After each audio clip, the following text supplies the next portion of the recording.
So maybe you're not making a lot of money up front. Maybe you're not paying yourself at all, but you'll get there as long as you work hard and you persevere, and then you control it. If you want to make more, then you work harder. All right, welcome to Medical Entrepreneur. We have a special guest with us today, Christie Black, CRNA. I'd love to have Christie. Christie, if you don't mind telling us a little bit about your backstory, how you got involved in healthcare, your journey in medicine, and then from there, perhaps your journey to entrepreneurship. It has been a journey for sure. I grew up in a small rural town. Neither of my parents were in healthcare, but ironically, all of my siblings are in healthcare.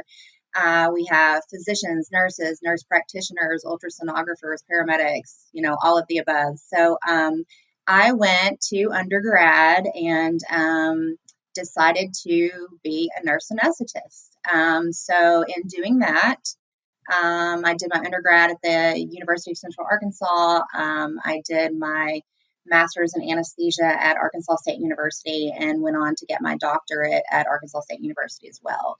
I worked as a CRNA primarily in Little Rock, Arkansas for about 10 years, 8 to 10 years, and then moved back to Jonesboro, Arkansas, got married, found the love of my life. So moved back to a small town. And the dynamics of the anesthesia group were a little different here. In Little Rock, I had a little bit more freedom. I could choose my schedule. If you wanted to take call, you could do that. But if you didn't have to. And I was always that kind of person. I'd done my time. So I would work late, but I was not a big call person. I just didn't like that. In Jonesboro, you didn't have the option. So we only have like 2 hospitals here. And if you wanted to work, which obviously you have to, then you have to take all of the call. And it's first call, second call, third call. I mean, we all know the drill if you're in anesthesia. So, starting a family, I became pregnant. The university called here, the nurse anesthesia department called and asked if I would be interested in a job in academics. So I accepted the position there as assistant program director, and that was in 2013. So from 2013 to 2017, I was assistant program director teaching, and then in 17, I took over as program director. So we transitioned the program from master's to doctorate, went through, it seems like, a bazillion accreditations. Anyhow, December of 2022, which was just last month, I had resigned, and that was my last day at the university. So I practice anesthesia a few days a month now, but primarily I'm working on the medical aesthetic clinics that I have. That is awesome. And so basically, can you tell us a little more about your transition into what made you want to go from essentially like an academic job to basically being your own boss and having two clinics now for your aesthetics? Yeah. Right? So, I kind of touched on the call aspect of anesthesia. And that was the primary reason that I left the practice of anesthesia to go into academics. I always kind of liked the idea of teaching, but I needed a position as a new mom where I didn't have to take all that call. My husband has a demanding job too. He's the president of a company, and he works an hour away. So I needed to be available, being in the OR at 6 a.m. and, taking 24-hour in-house call, it wasn't feasible for me. So I took the job at the university, and the job at the university ended up being a lot more strenuous than what, most people would think. Some people might think of a job like that and they might be like, oh, she can come and go as she pleases and she can leave whenever she wants. And when she's not teaching her class, she's free. And that's not at all what it is, especially in an anesthesia program. It's a 12-month program. It's very rigorous.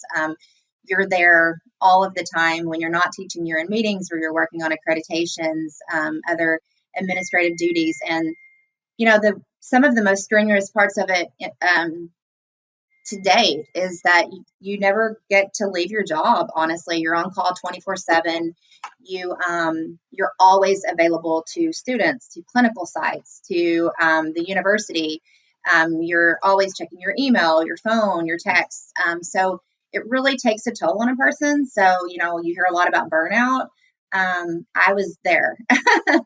And so it was time for a change. And, medical aesthetics has always been fun. I've always loved that. I've always been a client, I've always liked talks and whatnot. A funny story, when I was a CRNA in Little Rock, I did a fun thing. A rep talked me into selling Arbonne.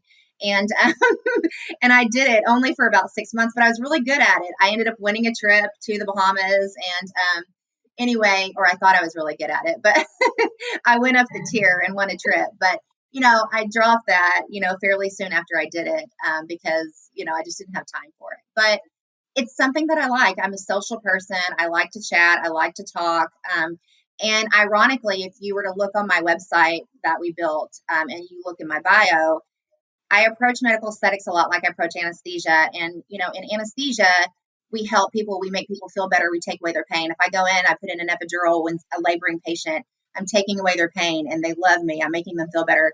In medical aesthetics, if I have a patient, they want to feel better, we're building confidence, we are improving their day-to-day life, we're improving their self-esteem. So it's very similar, it's just on a different level. So, I studied you guys basically for a few years. I'm not going to lie. I don't jump into anything impulsively, so to speak. So I kind of studied your program, watched Jennifer here and there. And, I think the good Lord just kind of took over. And I took the course. It was in July of 19, I think, and flew to Michigan. Really loved it. I did not get started quickly because I was so busy as program director. It took me longer than what it probably would have taken other people. But once I finally opened my doors and got rolling, it's taking off. And then how do you like the difference between, because I think to speak to your point about academics, what I've seen, at least during, during my time in academics, is that it's like you said, like I knew as soon as you said, like, oh, people think academics is light, but then it's like, if you look at someone's meeting schedules, like there's so many meetings, there's so many like committees and just all sorts of stuff, So first of all, I just think that's so true, And then number two, I was going to ask, like, how do you find that, basically in the past you were essentially an employee of someone else, someone else kind of gave you your marching orders, if you will, right? And then now you are kind of captain of your own ship. How do you find that? So it got to the point where in academics I was juggling both jobs, and it got too difficult. And they knew that I was working in medical aesthetics too, and it got to be where they wanted too much for me, and it was going to be either, they didn't tell me this, but I knew that it was going to be either I had to make a decision. I was either going to continue as a director, or I was going to have to step back and, go medical aesthetic route. And I had already made that decision, or I wouldn't have invested so much in this. So it was very difficult for me to walk away. In a way, it was bittersweet. It was a lot of weight lifted off my shoulders, but at the same time, I even, I said, well, I can work for you part-time if you need me to, I can help the transition and whatnot. But it ended up just kind of being one of those positions where your back's against the wall and you have to make that decision, and it's an uncomfortable place. But everything worked out for the best. I now have, I'm glad I did it. I made the best decision for me and for my family, because I know that I would be drowning if I wouldn't have left, and I would have no time for this business, and I would have no flexibility with my family. I have a 6-year-old who's type 1 diabetic. And it was getting to the point where, they did not want me to leave to pick him up from school. And Wow. yeah, and so he has to have a nurse with him at all times. And so if I don't pick him up from school, then I had to hire a nurse to pick him up from school and care for him.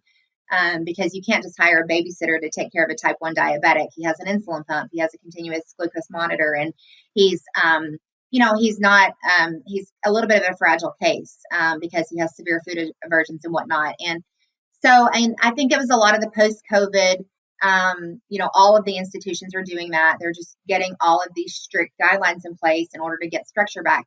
So I understood it. It was just something that I couldn't do, families first. And that's, so it was the perfect timing for me. It really was. And now I don't have to worry about it. I was going to Walmart the other day at 2:30, and I was getting out of my vehicle, and I was like, don't have to worry about who sees me at 2:30. I can just go to Walmart and be like, hey, and not worry about somebody wondering why I'm not at my desk or why I'm not teaching a class, or, it's just this newfound freedom. I can do whatever I want on my own time, and it's amazing. It's absolutely amazing. Man, I know exactly what you mean because like I remember the first time like I had a contract right after my training, and like it was like Q3 call. I was like on call like all the time. And I remember like the first time I started my practice, and I was like, I think it was like a Thursday or something. It was like 10 a.m. and I went to like, I think it was a Walmart or some like dollar store or something like that. I remember thinking like, this feels so bad. Like I feel like I'm doing something wrong, but I wasn't. It's just because like you have freedom. Exactly. A lot of times you don't realize it because all your life, you were like, oh hey, Monday through Friday you're going to be here at this time. You're going to be pushing it, and like now you're commander of your own ship, captain of your own ship, whatever Yep. you call it. And it's one of the perks for sure. Absolutely. Absolutely.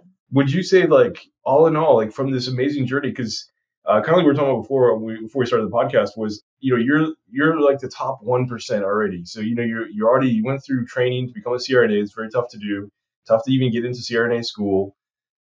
I even hear like CRNA school is like even more difficult to get into the medical school in many cases. So you have overcome this huge burden to become a CRNA. Then you become the program director of an entire training institute for CRNAs. And then basically from there, you continue to become the top 1%. And now you're a business owner who owns your own clinics. And you basically have, control of your schedule. Would you like, this is the traditional medical entrepreneur journey. What would you tell somebody who's like maybe interested in doing this, or that maybe their heart feels like, man, I really want that same freedom that Christy was talking about. But they're afraid, they're in their job and they're afraid to leave the comforts of, being an employee or, that kind of thing. Yeah, it definitely takes stepping out of your comfort zone, that's for sure. And surrounding yourself with a good group of people, like you guys' organization, it's very encouraging. And that was huge. You have to be ready. It's kind of like, but you're never really ready. It's kind of like when I told my anesthesia students, it's like, you're never going to feel like you're ready to go take your boards, the NCE. Like, and if you do feel like you're ready, then you're not ready because you're overly confident, because you should be scared, and it's the same way, I mean, you're never going to feel 100% confident about doing something new. It's human nature. It's a big leap, and that's part of the journey. But you just have to keep believing in yourself, and you have to want it badly enough. And again, that's what I tell anesthesia students too. It's rigorous, it's hard, and but it's doable, and you have to want it. So you're going to have ups and downs. Like yesterday we were moving stuff out of one of our rooms in our clinic because it was flooding. I mean, it's just, and I'm just like, yesterday was a crazy day. I'm like, but I don't just close my doors and shut down the shop. We're brainstorming, what are we going to do next? Where are we going to move this to until we get the roof fixed? Things like that. So, it's just kind of an all or none phenomenon at some point. Kelly always says this ain't no side job, and it's like, it's really not, because it takes a lot of effort, and but it's, once you get momentum going, you're going to know if it's right for you, and you're going to just keep rolling with it if it is. So, but I think that if you have that feeling in your gut, and then go for it, because, we have the skill set, we have the ability, as long as you're educated, and as long as you want it, you just have to keep going for it. I look around, and there's people out here doing medical aesthetics that went to, an 8-hour class that with, 500 other people. And then they just go on their happy way. And, it's just kind of crazy. And they do it every day, and they're more confident than, well, they're just too confident. And, and there's people that come in and sit in my chair, and they're like, wow, no one's ever explained that to me. And no one's ever done this, and no one's ever done that. And, it's just that we're already professional. We've already done a lot and accomplished a lot. So that prepares us well for this. It prepares us to do well in this. So it's really just a matter of, do you want it, and do you want to work for it? And would you say like one of the things that I saw initially, because I remember when I was first, we've had our first med spa, Jennifer, like I had my clinic one day and I went to the hospital to do some like case of the ASC. And then Jennifer had her normal day at the med spa. And then after the end of the day, I came in like I was exhausted, and Jennifer like had a very short day, but she'd actually earned more money than I did, in her short day in aesthetics. And then she also came home with a gift, and like somebody had bought her like a little purse thing, like I don't, a satchel, or I probably said the wrong word, but something like that. And I was like, "Are you kidding me? Like I have to deal with like nobody would ever give me a gift." So like, how do you find the difference? Because I think for a lot of people that are in mainstream medicine, they kind of have taken the assumption that the level of pressure, the level of amount of responsibility that you carry is somewhat like normal all the time. And so like when you think about like, I mean, how many like emergency cystos did you have in the middle of the night, or somebody who's really pretty sick, or they got like a tooth that's hanging down, you got to intubate this person, like kind of like sketchy stuff, a guy who has like 20, 30 year back year history, that kind of thing. How would you say the differences in stress between like doing the job, doing anesthesia as a CRNA versus like having your own business and having your own clinic? I think it's just a different kind of stress. I'm still in the building stage, so I can't speak for, other people who are, further along than me. Right now, I'm still in the stress of, I need to do more. I need to see more clientele. I need to build more. I need to grow more. So, there's some stress there. And because of that, and because I don't have, 1,000 fillers under my belt or 1,000 of, whatever under my belt, then there's still a little bit of uncertainty, there. But, like Jennifer says, you just do it scared and the confidence will come later. It's just like anything else, and I always, like, I tell my RNs, even though they're not in anesthesia, I said, look, if you're in there and you're running a code, and if it's your patient, that's always worse, you always have your game face on, right? I mean, you may be like, holy crap, what's going on here? But you always have your game face on. So the confidence will come with it. But, in short, I think that there are different stressors. And, I still worry about things like vascular occlusion and things like that. And, no, that's not the same thing as losing an airway and someone dying, so obviously the stress is different.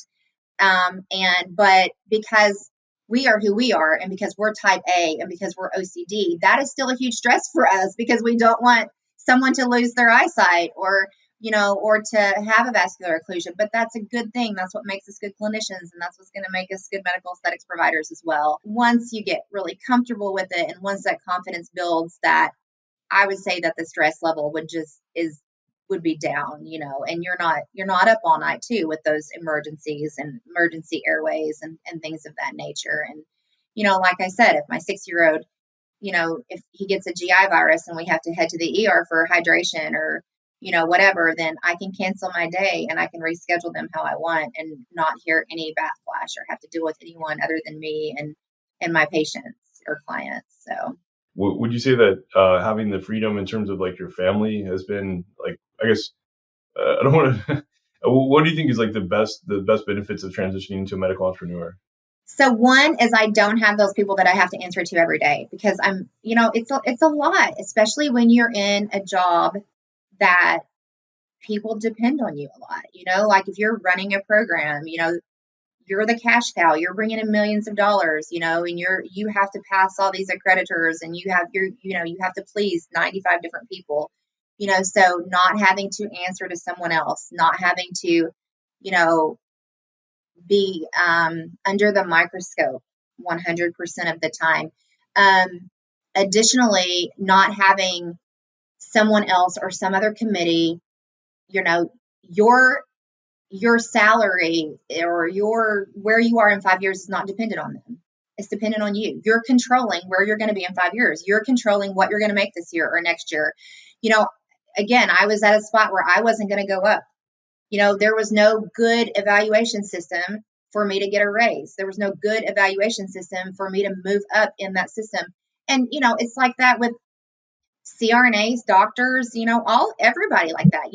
We're smart, we get paid well, but what happens when you need to move up? And when you're your own boss, you have that power. I mean, I saw a meme the other day and I thought it was perfect. It was like, being broke is part of the journey. Staying broke is your fault.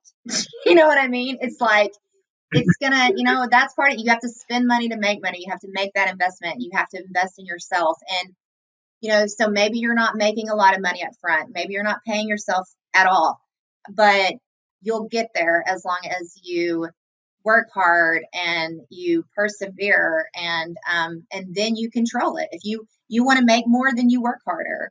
But it's not a matter of I'm only going to get X amount no matter how hard I work, because the other thing is they always want you to work harder.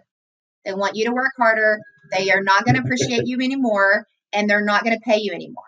But it doesn't work that way when you are the boss, your own boss. And one of the things I see, no matter what profession people are in, I see this constant demand increasing all the time between paperwork, need to be faster, especially in the operating room. It's the most obvious. You got all these times. Who is there? If there's a delay, who's the delay's fault? And they always try to blame anesthesia, right? They always try to blame somebody because there's so much pressure on them. Like, got to get these cases through, got to get these patients through, and it's just like this kind of constant thing that a lot of times I think people forget. Like, if you watch what's happened in the last 3 years, like, people don't realize that you've had inflation running at a minimum of like 10% for the last 3 years. Some people would say it's closer to 15. But that means, like, basically the dollars that you receive now are 30% less in terms of the value of stuff you can buy than 3 years ago. And people may say, oh, 30% is not that much. Well, it adds up, number one, over time. But two, it's like you're working harder now than you ever have before. And your pay, when you actually go buy something, all your prices around you have increased. But your pay as a medical professional doesn't increase because the actual, the pay is somewhat controlled by the government because everything's based on Medicare rates. And the government cut rates again for medical professionals performing services again this year, despite the fact there's been 3 years of heavy inflation, and they should be increasing it by 10% a year. Instead, they're still cutting it. And so I think a lot of people don't realize, like, you can be on that treadmill for a long time. And I've seen a lot of, like, some of my colleagues, like, they'll tell me, like, I don't know what's going on. Like, I'm working harder than I ever worked before, but, like, at the end of the day, I have less and less. It's like, that's what's happening. You have to be able to become your captain of your own ship, to charge your own prices, to be able to adapt to a very changing market with inflation. And if you're unable to do that, you're just going to get left behind, Absolutely. And, the other thing that I've noticed everywhere I've ever gone is the harder you work and the better you are at what you do, the harder they're going to work you and the further they're going to push you. Bottom line, because the more they're going to expect out of you. They're not going to give you anymore. They're not going to pay you anymore. Don't expect anything, but they're going to expect more out of you. The better that you are at what you do. And again, it's like you're getting punished for for excelling at your job, and again, you should be rewarded for excelling at your job, and you can do that if you're captain of your own ship. That is so true. I love the way you put that. That's really good. Christy, would you ever say anything that, like, for somebody who's maybe, on the sidelines, and they're kind of like thinking, hey, I want to do this medical entrepreneur thing, but, I have people that are dependent on me, like, like you have your child is dependent on you with the type 1 diabetes. Like, how do I make that transition? Yeah. So, obviously we have to be responsible adults, and we have to continue, caring for our family and doing the things that we have been doing. But, you can dive into this slowly. I mean, this wasn't something that I did overnight. I even mentioned that I took longer to do this than probably most people. Kelly really preaches, and I agree with her 100%, don't go getting a ton of debt when you're doing this, and that's going to keep you out of a lot of trouble. I personally, wouldn't go, take like a $200,000 loan and build this huge med spa and buy all this, equipment when you don't have any clientele, because it's just going to sit there, but you can build clientele over time, and that's kind of what I did. You can go to the classes, and then you can just start practicing on people and friends and family, and then you start building that clientele, and then it just grows, and and you don't give your job up at that time. You just do it in your spare time, and then it just builds. So you still have that security, and in that time, I think you're going to figure out, is this for me or is it not? And it's kind of what I did. It just worked. But I would say it's definitely worth it if you have that spirit in your stomach, or I don't even know what we're calling it, but But if you feel like it's something that may be right for you, then you don't have to be scared, because you don't have to jump all at once, I guess is what I'm saying. Now there may come a time where you have to make some decisions, but I prayed about it, and sometimes God nudges you, and that's what he did to me, because it was hard. I was like, oh my gosh, I've done all this work, and am I just going to walk out of this program, and am I going to do that? And so he nudged me a little, and that's what I needed. I needed that nudge. I needed it to be like, well, that's just not going to work for me, so see you later. And sometimes that's the way it goes, but it didn't happen overnight. I think I trained in July of 19, and I just opened my doors in October of 22, and here we are. And so I think that if you've got that feeling, that you should definitely pursue it, because your only regret would be not pursuing it, because you could really be missing out. I never saw myself doing this, ever. Never. I would have never thought that I would do this. Just like when I went to training, I told myself, why am I getting lip filler? I never thought I would ever get lip filler, and now I'll never go without it. I mean, it's just, it's crazy, but it's really neat. We don't understand what we're capable of. We don't know that we can do these things. And it's really cool. It really is.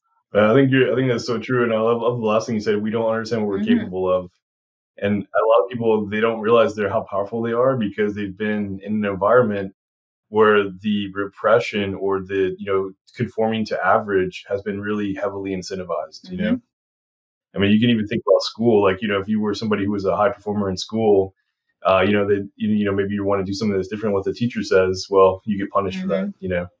So I think the thing I love about entrepreneurship is that it opens up that doorway where it's like, if you're somebody who is okay with working hard, you're okay with putting in time to do what you need to do to become the best that you can be, that like there's another asset that you basically get a double pay, essentially. Because what I see is like people that are highly successful, they go into a job, the job will pay them once, and expect them to do all the work and have the same focus as if they're dedicated to the organization, as if they own it.